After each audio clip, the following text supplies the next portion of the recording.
Hello and welcome to another Edison Writing Center screencast. Today I'm here to teach you how to make this. This is the Edison Writing Center's statistics report that we release on a yearly, monthly, and quarterly basis, and we do this to just keep the school informed as to our volume and our numbers and the range of different disciplines and grades and times that we tutor here. And so, chances are, if you're watching this, you're part of a very niche group of people that have to make or understand this. So, good for you. You're a part of an exclusive club. Uh, so, to do this, you'll need a few computer programs and some knowledge of computers. The main one is going to be Excel, which comes as the default for program on any Microsoft Office uh, program. Another one is going to be Microsoft Publisher, which you may or may not have seen. That one that costs money to have on your computer.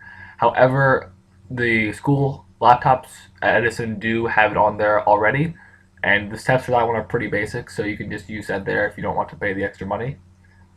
Also, you will need, although it's again very basic and the school computers have it, Adobe Reader to create the PDF file so it looks nice and pretty like this. And finally, you will need access to this. This is our data and evaluations folder for the EWC, as you can see here. And so we're just going to jump right in. And so first things first, you're going to want to obviously go to your year folder. So we want 2014-2015. And I'm basically going to show you guys how to make it right now using these different folders. So first thing we'll need are these three folders here, and then our Writing Center sign-in here, which is where we keep all the data that we use to make these reports. And then we, over the course of this screencast, I'm going to show you how to compile it to make this final pretty product. So let's get started. So first thing we want is your Excel raw data. And a good idea when you're doing this is, so we're going to do October. It's already here, as you can see, but we're going to make a new one. The first thing you're going to want to do is just maybe pick an older one, download that, because you're basically working off it as a template. And I had share. I don't want that. Download. There we go. You're basically working off it as a template, and you can make a new one, and maybe later I'll make a screencast on how to make your own of these, but this is just simpler and it requires less time. And while we're here and while this Excel sheet is loading up, I'm also going to go ahead and load up an older publisher file because we will need that a little bit later. So let's see here. And as you can see, we're not doing some crazy complicated formulas and Excel hacks. It's pretty basic. So as this loads up here, we're just going to get started as soon as we can. So let's take a look at what we have here. So first thing we're going to want to do is find our date parameters, because we're doing October. So we're obviously going to want to scroll down to on here, 10. Here we are. Here's the publisher file. So this is our old one, and we'll be looking at this in a little while. For now, let's try and stay here. Yes. So we want 10, obviously. So it looks like the month of October will be rows. What is this? 97 to looks 552. So you don't have to memorize that. You're going to see later that it'll highlight it for us. That's just good to keep in mind. So here we have our Excel sheet, and so basically the way you make those charts you see, which is the bulk of the work, is we have the chart already here, and we just need to take the numbers. So this is 2Ds by grade, so the numbers of freshmen, sophomores, juniors, and seniors that we tutored, and plug them into this little table here, and this will tell us how much, and this will automatically compute into this chart and make it correspond to the new data. So let's get rid of this old data we have here. No. Oh, I see. That is my fault. Always hit enable editing. When you download a file, it'll put it in protected mode, which a lot of times you won't really need. But you're just your computer trying to keep you safe. Okay, so to find this, we basically need to go to our sign-in sheet, our big data pool. Go to our parameters. So I believe it was row 97. Let me scroll up there as quickly as I can to not waste your time. go over to, obviously we want the grade column, so right here, and highlight as much as we possibly can. So, and a great way you might be thinking it'll take forever to highlight. Once you have the cell highlighted like I do here, you can hit the Shift key and then the down, and it'll keep them all together. So instead of having to use your mouse or trackpad, this will go a lot quicker. So I believe we want 500, and I'm just looking to the left on the timestamp so I can tell myself when to stop. Alright, so basically now you just want to copy and paste this little column you have highlighted of your data. So you can use Control C as I did there, it should look like that. Or you're just classic right click copy. Go over to your Excel doc here, paste it in. This doesn't really matter. I'll just hit Control V because it's simpler. And now I know what you must be thinking. How am I supposed to count all these if they're all jumbled and out of order like this? Well, luckily Excel has a little button up here where you can just sort it smallest to largest, and boom, there we go. And while you're thinking again, I have to count it. A good thing is, as you do what I did earlier, the Shift down, it counts it for you. You can see in the top left corner there, right up here. And then also as you go down, a little ticker will appear. See that new moving number there? So let's do the freshman first, if that's what we want. Grade 9. So 90 freshmen. Excellent. Much larger than our first quarter. Okay, so 90 freshmen. Let's see the sophomores. That's grade 10. Here we go. Okay. 10. 76. Okay.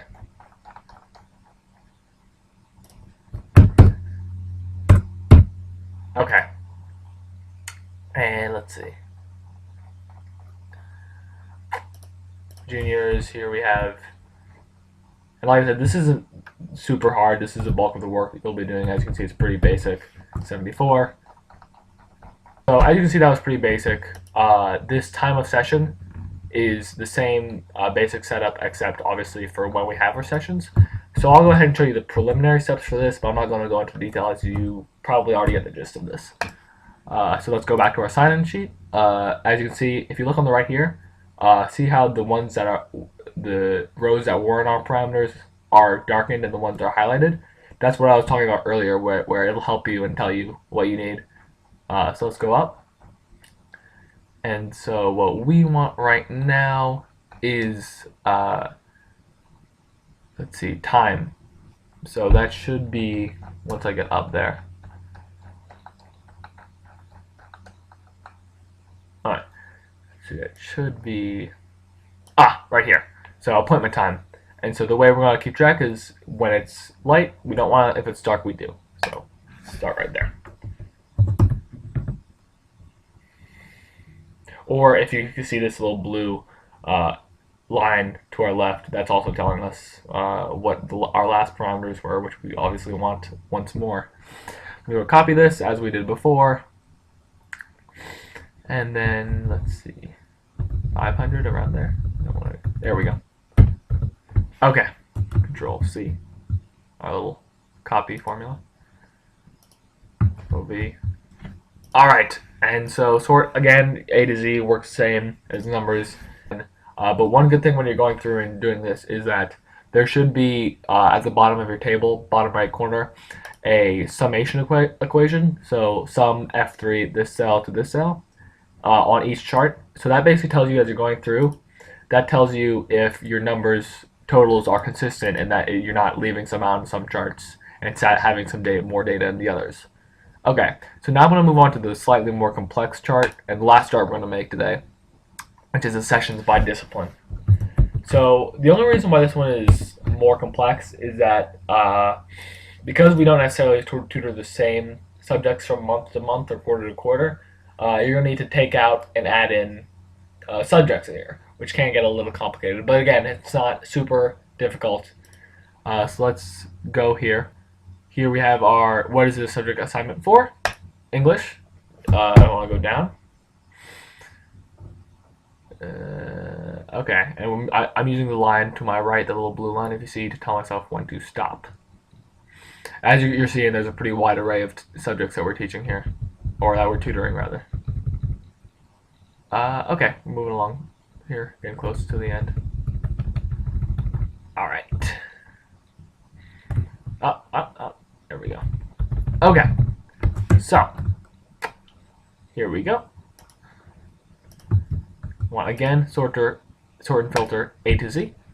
So one problem that you'll immediately notice is that categories that are very similar are not in the same thing. So here we have a more basic issue where college essay and college scholarship are the same basic thing, but they're in different categories because someone, when they were taking the survey, chose to write other college essay instead of choosing the default option here. But basically, you can just group these two together. So I'm just going to, and then boom. So it gets more complicated when you have data points that are separate, like science and chemistry as two separate points when they really should be one.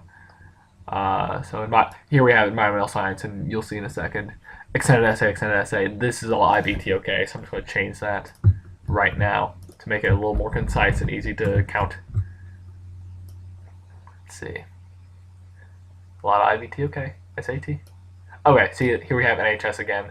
NHS application. That should just be our college scholarship application because it's pretty similar. Or maybe it should be independent other. I'll do that instead. It's more in that vein. Here we go. Independent other. There we are. Okay, so here we have, as you saw up there, we had they had environmental sciences, while as here they have just science. So because it wouldn't make sense to have environmental science as a separate category for science, we're just going to include it in the general science category. So let's paste that in there. And then, let's see. Let's see, Spanish. And here we have Spanish 3 times and world languages twice. We can just have that as world languages 5 times to just make it a little bit more concise. Or, nope, that's not the one. Oh, not what I want. Okay, awesome. Okay, so it looks like we need to add a cell. So by doing this, we want to move our little blue thing down. And this is telling us what cells our chart is getting its data from. And the way you can tell is when so see how it's normal? When you click on the chart like this, it comes up. And here you can just drag it down. See what I mean? Okay, so I'm just going to roughly put 2, since that's, or 3, since we seem like to have more subjects here. We don't want 93, but we don't want the sum equation anymore. Here we have it here. Okay. So in our next video, I'm going to show you how to do this, finish up, and move all these charts over to our little publisher file. Thank you for your time.